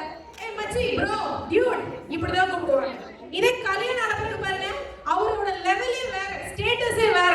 ஐயா சார் வந்துட்டாரு, ஒரு சின்ன கவுண்டர் அளவுக்கு உங்களை ரேஞ்சில மேல தூக்கி வச்சு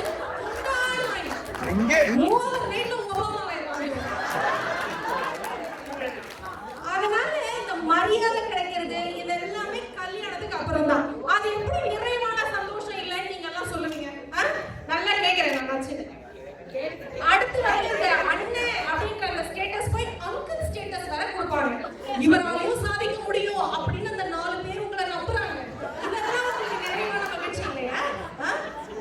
அடுத்து இந்த மனைவி அப்படின்ற ஒரு கேரக்டர் வந்து இவங்க லைஃப்குள்ள என்டர் ஆகும்போது பாத்தீங்கன்னா இவங்க லைஃப் அப்படியே ஈஸியா ஆயிடுங்க. ஒரு ப்ராஜெக்ட் மேனேஜர் மாதிரி இவங்க லைஃப ஈஸியா ஆக்குறாங்க. காலையில நீங்க என்ன செய்யணும், அடுத்து இவங்க என்ன செய்யணும், ஒரு க்ரோசரிக்கு போகணும்னா கூட ஜிபிஎஸ் மாதிரி இந்த கடைக்கு போ, இதை வாங்கு, இவ்வளவு வாங்கு, என்னத்தை வாங்கு, எல்லாத்தையும் நீட்டா அவங்களுக்கு ஒரு லிஸ்ட் போட்டு அதையும் சொல்லி கொடுக்குறாங்க. இவ்வளவெல்லாம் உங்களுக்கு ஈஸியா பண்ணி கொடுக்கறது வந்து நீங்க எப்படி நிறைவான மகிழ்ச்சி இல்லைன்னு சொல்லுவீங்க? அடுத்து நம்ம திவாகர் வந்து சொன்னாரு, ஏதோ ஒர்க் ஃப்ரம் ஹோம் பண்றாரா, இவர் தான் டிஷ் வாஷர் போடுறாரா, வேக்யூம் பண்றாரா, லாண்டரி போடுறாரா.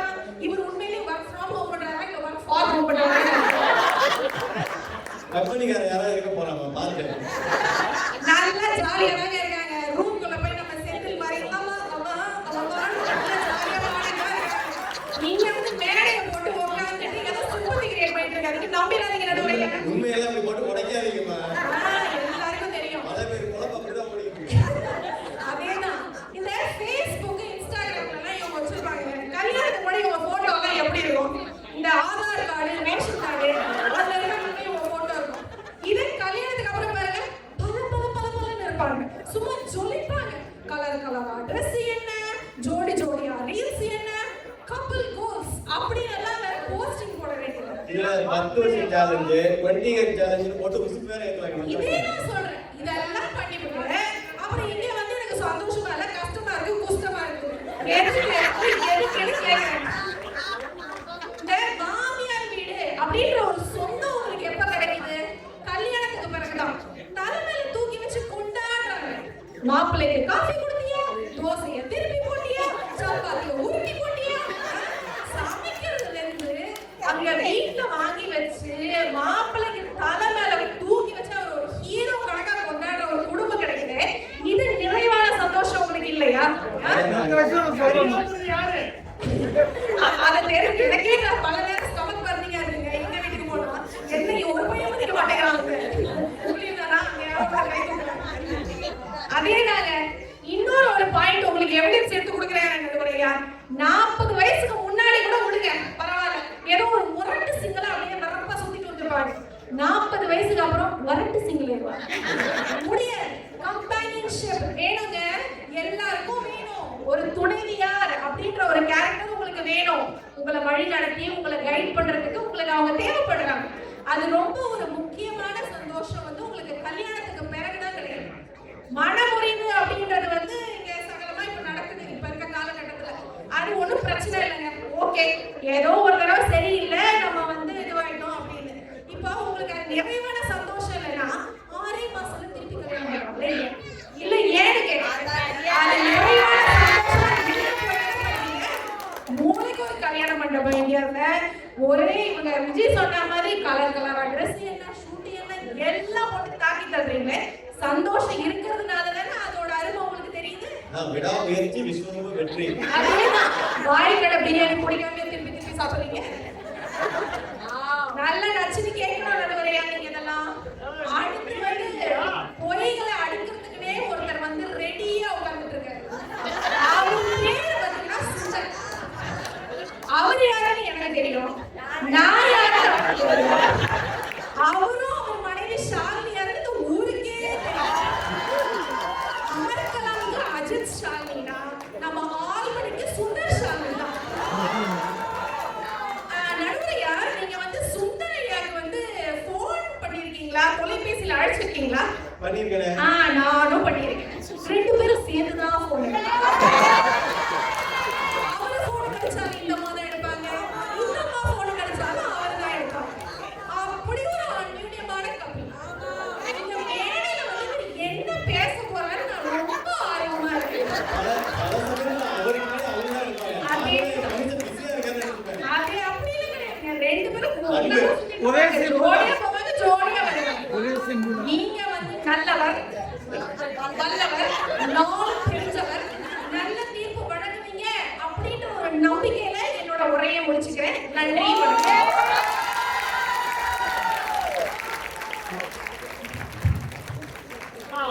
பேசி முடிச்சவங்களை கிழிச்சு தொங்க விட்டா பரவாயில்ல. பேசாம உட்கார்ந்துருக்காரு. என்ன பேச போறாரோ தெரியாது, அவரே கிழிச்சு தொங்க விட்டு. அதனாலதான் எங்க அம்மாவுக்கு அறிமுகமே தேவையில்லைன்னு சொன்னேன். வாங்க சுந்தர். சுத்தம் நல்லா தண்ணி குடிக்கணும்.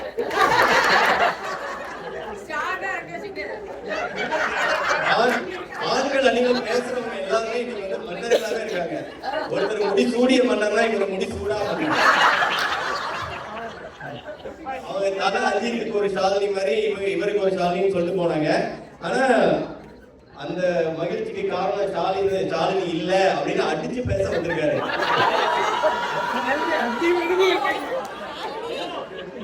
இது உண்மை, நம்புங்கள். அதுக்குதான் பேச வந்திருக்காரு அவரு. மகிழ்ச்சிக்கு சாட்சியே முன்னாடி வரிசையில அவங்க சொன்ன மாதிரி ஒன்னா அந்நியமா சொல்லிட்டு இருந்தாலும் அப்படி எல்லாம் இல்லப்பா, அதெல்லாம் மாயின்னு அடிச்சு பேச வந்திருக்காரு. நீங்க பேசணுமா? வாயை காப்பாத்திருக்கா? வாயை கொடுத்து வாயை கட்டி போறீங்களா இல்ல எல்லாரும் வாயை அடைக்க போறீங்களான்னு பாப்போம். அனைவருக்கும் பொங்கல் நல்வாழ்த்துக்கள்.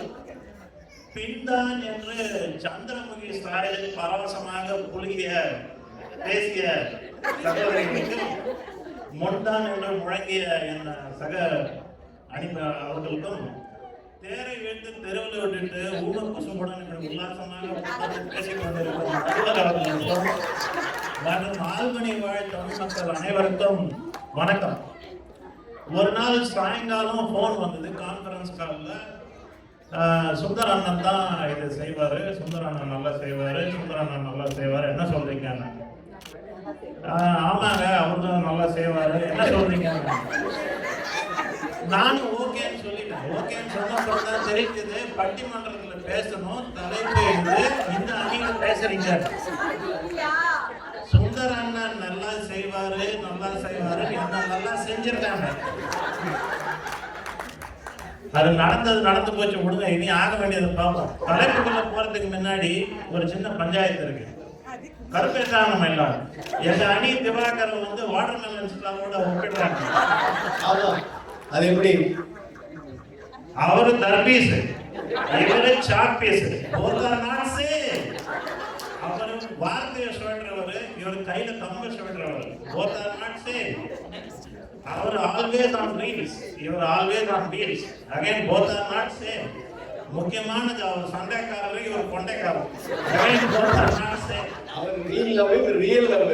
Both are not same. மாட்டட போய் வண்டியில இருக்காங்க. இன்னொரு விஷயம், நம்ம அனுஷா வந்து சொன்னாங்க, மாப்பிள்ளைங்க எல்லாம் வந்து கல்யாணத்துக்கு அப்புறம் தான் சாதிச்சு நிக்கிறாங்க. எல்லாரும் சாதிச்சு நிக்கலைங்க, புத்தி பேரிச்சு நிக்கிறாங்க. அதுக்கப்புறம் மாமியார் வீட்டுல தான் வந்து ரொம்ப நல்லா பார்த்துப்பாங்களா, மரியாதை கொடுப்பாங்களா, என்ன கொடுப்பாங்களா. மாமியார் வீடுன்னா அதுக்கு இன்னொரு வார்த்தை இருக்கு, அர்த்தம் இருக்கு. அது என்னன்னு நான் சொல்ல வேண்டாம், உங்களுக்கே தெரியும். சரி சொல்றீங்க, சாதி பரவாயில்ல, சொல்லலாம், சொல்லுங்க. சரி, நம்ம தலைப்புகள் போலாம். கல்யாணத்துக்கு முன்னால நம்ம ஆள் வந்து சூரியன் மாதிரி ஆதம். அறிவில்லாதவன், அழகில்லாதவன், நட்பில்லாதவன், மகிழ்ச்சியில்லாதவன். கல்யாணத்துக்கு அப்புறமும் இதே மாதிரி தான், இதே வார்த்தையால அவரை விவரிப்பாங்க. ஆனா ரெண்டுத்தையும் சேர்த்து சொல்லுவாங்க நடுவுல. அறிவில்லாதவன், அழகில்லாதவன், நட்பில்லாதவன், மகிழ்ச்சி இல்லாதவன். எவ்வளவு பேச்சு வாங்கினாலும் சலிக்காதவன். கல்யாணத்துக்கு முன்னால இதுதான் கதி நடுவர் அவர்களே. இந்த மனுஷனுக்கு ஒன்றும் தெரியாது. பிள்ளைங்க வந்து அப்பா கிட்ட கேட்கும், எல்லாரும் ஃப்ரெண்ட்ஸ் எல்லாம் இருக்காங்க, அம்மாவுக்கு ஃப்ரெண்ட்ஸ் இருக்காங்க, எனக்கு ஃப்ரெண்ட்ஸ் இருக்காங்க, உனக்கும் ஃப்ரெண்ட்ஸ் இருக்காங்களாமான்னு கேட்பாங்க. என்ன பதில் சொல்றது? கரெக்ட். நம்மள விளையாட சொல்லிட்டு நம்ம ஆட்டத்தையும் அவங்களே ஆடுவாங்க. திரும்பி பார்த்தா அந்த ஆட்டத்துல நாம இருக்க மாட்டோம், நம்ம சந்தோஷமும் இருக்காது. ஆனா நம்ம ஆட்ட நாயகன்னு சொல்லுவாங்க. கரெக்டா இருக்கு. அனுஷா பேசும்போது சொன்னாங்க, ப்ராஜெக்ட் மேனேஜர்னா டாஸ்க் லிஸ்ட் போட்டு எல்லாம் கொடுப்பாங்களா, அது மாத்திரம் செஞ்சா போதுமா? ஸோ அதை செஞ்சா மாத்திரம் என்ன போதும், நல்லவா இருக்க போறீங்க. அது செஞ்சாலும் செய்யாட்டியும் கழிவு தான் ஊத்த போறீங்க. நம்மையும் நம்ம செய்யற வேலையும் பாராட்டினாலே அது ஒரு தனி மகிழ்ச்சி இருக்கதான் செய்யுது. கல்யாணத்துக்கு முன்னாடி, திருமணத்துக்கு முன்ன எல்லாரையும் சரி, எங்க வீட்லயும் எங்க அம்மா என்ன சொல்லுவாங்க, என் பையன் கடைக்கு போயிட்டு வர அழகா தனி பாரு, என்ன விவரமா பார்த்து அழகா காய்கறி வாங்கிட்டு போறான்னு சொல்லுவாங்க. அதே ஸ்கீனை இப்ப பாருங்க, அவர் கடைக்கு போய் வாங்கிட்டு வருவார் அந்த அம்மா கிட்ட. 2 விஷயம் வாங்கிட்டு வர சொன்னா அது கூட ஒழுங்கா வாங்கிட்டு வர துப்பு இல்லை. திரும்பி முன்னாடி கல்யாணத்துக்கு முன்னாடி சொல்லுவாங்க, கண்ணா கொஞ்சம் அடுப்பை பாரு, சாம்பார் கொதிக்குது, கொஞ்சம் பார்த்துக்கோ வரேன்னு சொல்ல. அது பார்த்ததுக்கு சூடா காஃபி போட்டு கொடுத்து ரெஸ்ட் எடுத்துக்கோ வேணான்னு சொல்லுவாங்க. அந்த சீன் இப்ப எப்படி இருக்குது, ஒரு 2 நிமிஷம் கூட இந்த மனுஷனை விட்டு இங்க நம்ம பார்க்க முடியல. எல்லாம் தீஞ்சு போச்சு, போ அந்த பக்கம். சாப்பிடணும். ஒரு காஃபி கிடைக்குமான்னு கேட்டா அது ஒண்ணுதான் குறைச்சல் சொல்லுவாங்க.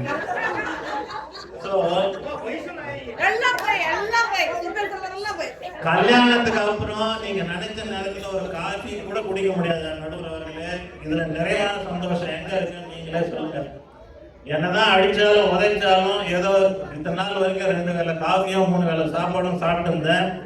இந்த பட்டிமன்றத்தால உங்களால நம்ம நல்ல வேலை இப்ப அதுவும் போச்சு. இனிமேல் சங்கடம். எங்க அம்மா அப்பவே சொன்னாங்க, உங்களோட சேராது.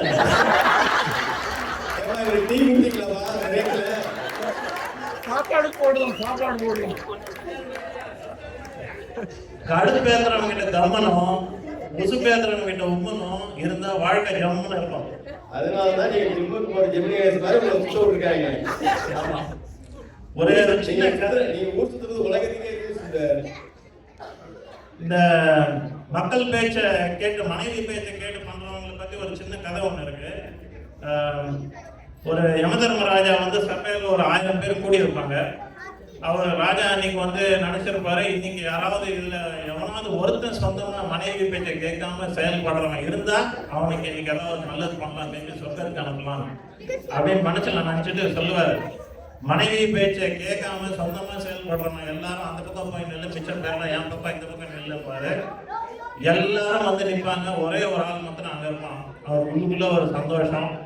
அவனை பார்த்து கேட்பாரு, ஏன்பா நீ ஏன் அங்க நிக்கிறது, என் பொண்டாட்டி கூட்டமா இருக்கிற இடத்துல நிக்காத, தனியா. ஸோ என்ன சொல்ல வரேன்னா, இங்க இருக்கிற திருமணமானால் எல்லாருமே இந்த 1000ல் ஒருத்தர் தான், இன்க்ளூடிங் நடுவர். கடைசியா ஒரு பாயிண்ட் சொல்லிக்கிறேன். கல்யாணத்துக்கு முன்னாடி இங்க நான் தான் ராஜா, நான் வச்சதுதான் சட்டம், ஹுக்கும், டைகர் கா ஹுக்கும். ஆனா சீன் அங்க முடியலங்க, சீன் கல்யாணத்துக்கு அப்புறம் முடியுது. அந்த அம்மா வந்து முடிச்சு வைக்கும். இந்த மாதிரி பேசினா போட்டுருவாங்க. அர்த்தமா இந்த ராஜா. கல்யாணத்துக்கு பின் நிறைவான மகிழ்ச்சி இருக்குதா இல்லையான்னு தெரியாது. காஃபி கூட கிடைக்காதுங்கிறது நிதர்சனமான உண்மை. ஸோ நிறைவான மகிழ்ச்சி திருமணத்துக்கு முன்தான் என்று 1000ல் ஒருவனுமான நம்ம வாலிபர் வருத்தப்படாத வாலிபர் சங்க தலைவருமான ராகவனை வேண்டி விரும்பி கேட்டுக்கொள்கிறேன். வாய்ப்புக்கு நன்றி கூறி விடைபெறுகிறேன். வணக்கம்.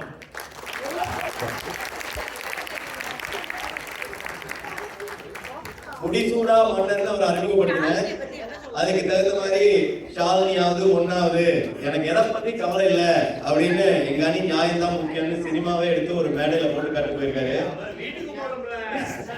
கலைகள்னு சிரிக்க வச்சாரு, கொஞ்சம் கலக்கமா தான் இருக்காரு மனுஷன். அர்த்தம் வாங்கி ராஜா அறிவாக புதுசா ஹாப்பி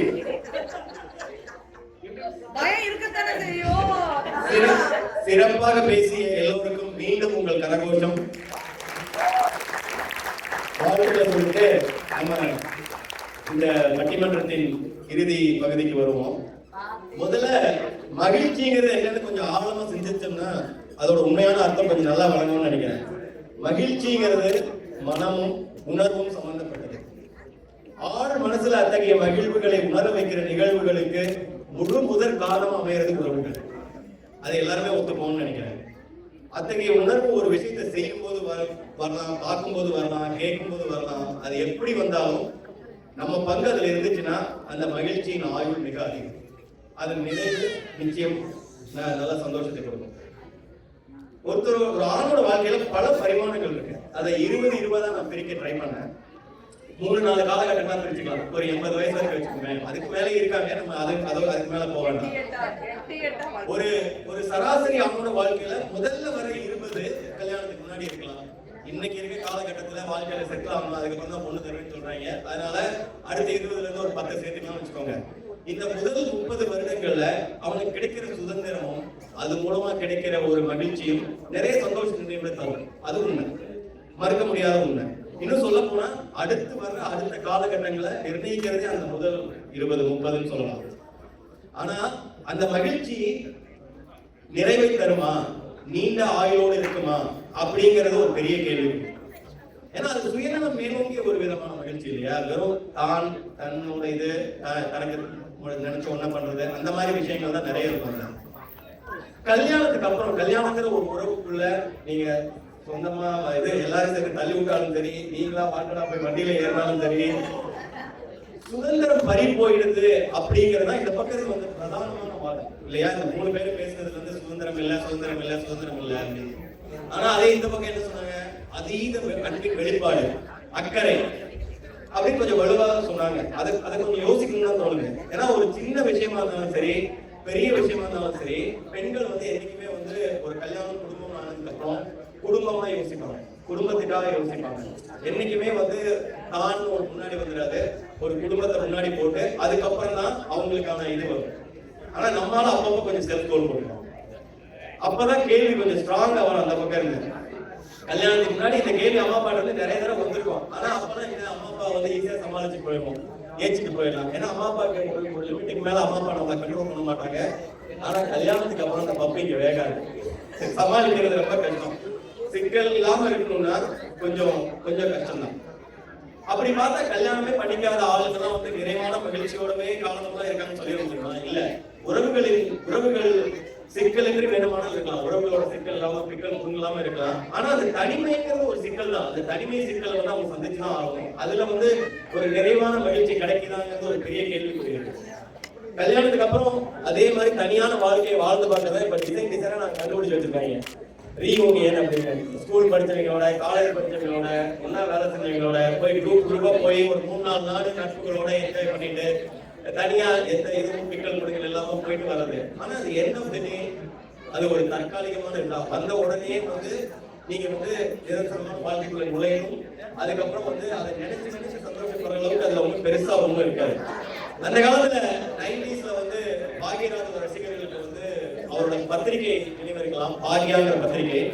அந்த பத்திரிகையில வந்து இன்ப அதிர்ச்சின்னு ஒரு செக்ஷன் ஒன்று போடுவாங்க. அது எனக்கு ரொம்ப பிடிக்கும் அந்த செக்ஷன். ஏன்னா அதுல வந்து அதோட கோட்பாடே வந்து சந்தோஷத்துல பெரிய சந்தோஷமே அடுத்தவங்க சந்தோஷப்படுத்தி பாக்குறதா அப்படிங்கிற கோட்பாடோட ஒரு சின்ன சின்ன ஆசைகள், நிறைவேறாத சின்ன சின்ன ஆசைகள், வாசகர்களோட ஆசைகளை தேடி தேடி போய் வாரம் அதை தீர்த்து வைப்பாங்க. அதை பத்தி ஒரு சிறு குறிப்பு வரையும். அது பெரிய ஆசைலாம் இருக்காது, எல்லாம் சின்ன சின்ன ஆசைகள் தான். சோ வாழ்க்கையில வந்து அந்த மாதிரி சின்ன சின்ன ஆசைகள், சின்ன சின்ன சந்தோஷங்கள் உள்ளடக்கிதான் வாழ்க்கை. அது தர மகிழ்ச்சியும் அது தர நிறைவும் வந்து அவாதியானது. ஏன்னா எண்ட் ஆஃப் தி டே வந்து நீங்க அந்த சந்தோஷத்தை தேடி போகும்போது அது தர நிறைவு வந்து ரொம்ப முக்கியம். அதை நினைச்சு பார்க்கணும், அதை சந்தோஷப்படணும். இல்லைன்னா அது தற்காலிகமாவே இருந்து சுயநலமாவே இருந்ததுன்னா அது நிறைவு ரொம்ப இருக்காது அப்படிங்கிறது நான் நினைக்கிறேன். எல்லாருமே ஒத்துப்பாங்கன்னு நினைக்கிறேன். ஏன்னா கல்யாணத்துக்கு அப்புறம் சந்தோஷமா இருக்கிற போது நீங்க உறவுகளோட இருக்கிற சந்தோஷங்கள் வந்து திரும்ப யோசிக்கிற மாதிரி இருக்கும். அதனாலதான் இப்போ வந்து நீங்க பாத்தீங்கன்னா இந்த காலத்துல சோசியல் மீடியாலாம் வந்ததுக்கு அப்புறம் எல்லாருக்கையும் ஸ்மார்ட் போன் வந்ததுக்கு அப்புறம் அதை வந்து உடனே படம் பிடிக்கக்கூடிய வசதிகள் வந்ததுக்கு அப்புறம் அந்த மகிழ்ச்சி இன்னும் பல மடங்கா உயருது, பல மடங்கா ரெட்டிப்பாகுது. அதை நினைச்சு பாக்குது. இந்த 3வது 4வது காலகட்டத்தை ஒரு ஆண் அடையும் போது அந்த நினைவுகளும் அந்த சந்தோஷங்களும் தான் ஒருத்தனோட வாழ்க்கையில நீச்சி அடைய உதவும். ஏன்னா தனிமைங்கிறது வந்து குழந்தைங்கலாம் பெருசானதுக்கு அப்புறம் இப்ப நிறைய பேர் அவங்க ஒரு கேள்வி ஒண்ணு கேட்டாங்க, அடுத்த தலைமுறை கல்யாணத்துக்கு வந்துட்டாங்க, அதுக்காக நம்ம என்ன சொல்ல போறோம், சரியான அறிவுரை கொடுக்க போறோமா அப்படின்னு கேட்டாங்க. அது அந்த கேள்வியில வந்து மிக ஒரு ஆழமான ஒரு கேள்வி. நம்ம வந்து ஒரு தவறான இதை சொல்லி கொடுத்துடக்கூடாது இல்லையா? அடுத்த தலைமுறைக்கு கல்யாணம் வந்து பண்ணிக்காத, கல்யாணம் பண்ண சந்தோஷம் இல்லைன்னு சொல்லி கூடாது, கொடுக்கவும் முடியாது. ஏன்னா உறவுகள் அவங்களுக்கு வந்து ரொம்ப முக்கியம் வாழ்க்கையில. கடைசியில கம்பேனியன்ஷிப் அப்படின்னு சொல்றது வந்து ரொம்ப ரொம்ப அவசியம். தனிமையை போக்குறதுக்கும் சந்தோஷமா இருக்கிறதுக்கும் ஒருத்தர் அன்பை பரிமாற்றத்துக்கும் எல்லாத்துக்குமே தேவை. அது பல பரிமாணங்கள். அதாவது தனியா வாழ்ற எத்தனையோ பேரண்ட்ஸ் வந்து இங்க வந்திருப்பாங்க, நம்மளோட பேரண்ட்ஸே வருவாங்க. அவங்க அந்த ஒன்னா டிராவல் பண்ணி வந்துட்டு போற அந்த டிராவல்ல இருக்க எக்ஸ்பீரியன்ஸ் கூட ஷேர் பண்ணி அவங்க சந்தோஷப்படுவாங்க. சின்ன சின்ன சண்டை வரும், அது கூட வந்து நல்ல ஒரு சந்தோஷமான நினைவுகளை தான் போய் முடியும். அதுக்கப்புறம் ஒருத்தர் பார்த்துக்க வேண்டும். ஒருத்தரோட அக்கறை, ஒருத்தர் மேல உள்ள அக்கறை, இது எல்லாமே வந்து கல்யாணம் இல்லைன்னா வர்றது ரொம்ப கஷ்டம். கல்யாணத்துல அதாவது மகிழ்ச்சி வந்து மனம் சார்ந்தது முதல்ல சொன்னேன். அதை விட அதுல மனம் சார்ந்ததுங்கிற விட முக்கியமான ஒரு விஷயம் வந்து அது அறம் சார்ந்த விஷயமா இருந்தா அந்த மகிழ்ச்சி வந்து நிச்சயமா நீடிக்கும், நிலைக்கும், ஒரு நிறைவை கண்டிப்பா தரும் அப்படிங்கிறது நான் நம்புறேன். நான் சொன்ன மாதிரி ஆரோக்கியத்தை பேணுகிற அக்கறை, மனச்சோர்வை நீக்கும் ஒரு பேச்சு துணையும், தோழமையோடு கூடிய நட்பும் என பல பரிமாணங்களுக்கு உள்ளடக்கியது திருமணம். அதாவது திருமண பந்தங்கிறது மனைவிட்ட மட்டும் இல்ல, அவங்க சொன்ன மாதிரி அந்த குடும்பமே நம்மள வந்து ஒரு சொந்தமா ஏற்றுவோம். அந்த குடும்பத்துல இருக்கவங்க எல்லாருமே வந்து சொந்தமாயிருவாங்க. அவங்க அந்த உறவுகள் மூலமா நிறைய மகிழ்வான நிகழ்வுகள் நிறைய நடக்கும். அவ்வளவு எளிதா மற்ற உறவுகள் தந்துட முடியாது. என்னதான் நட்பு எளிதா இருந்தாலும் அத்தகைய ஒரு உணர்வை தந்துவிட முடியும் உணர்வில்லை. அத்தகைய காலகட்டத்தில் நடக்கும் சிறு சிறு அன்பும் பரிமாற்றங்களும் அது தரும் மகிழ்வும் அதீத மனநிறைவு தரும் என்பதில் எவ்வித ஐயமும் இல்லை. ஆகவே ஆண்களின் வாழ்வில் நிறைவான மகிழ்ச்சி திருமணத்திற்கு முன்பே என கூறி வாய்ப்புக்கு நன்றி.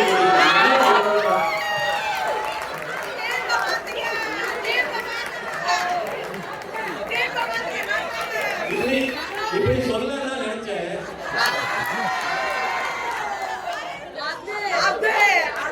என் மனசுல இடம் கொடுக்கல. அதனால ஆண்களின் நிறைவான மகிழ்ச்சி திருமணத்திற்கு பின்பே இந்த நல்ல வாய்ப்புக்கு நன்றி கூறி இந்நிலைய நிகழ்வினை நிறைவான மகிழ்வோடு நிறைவு செய்கிறேன். நன்றி, வணக்கம்.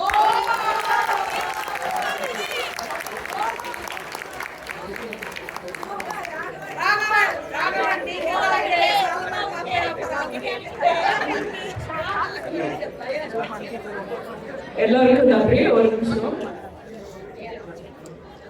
பட்டிமன்றத்துல கலந்துக்கிட்ட எல்லாரும் மகிழ்ச்சியை கொடுத்தாங்க ரொம்ப அழகா பேசி. So thank you so much for your participation. நம்மளோட சிபிஆர் சிறப்பு பட்டிமன்றத்தோட ஸ்பான்சர் பிரகாஷ் மேடைக்கு வருமாறு அழைக்கிறேன் to hand over a trophy of appreciation எல்லாருக்கும்.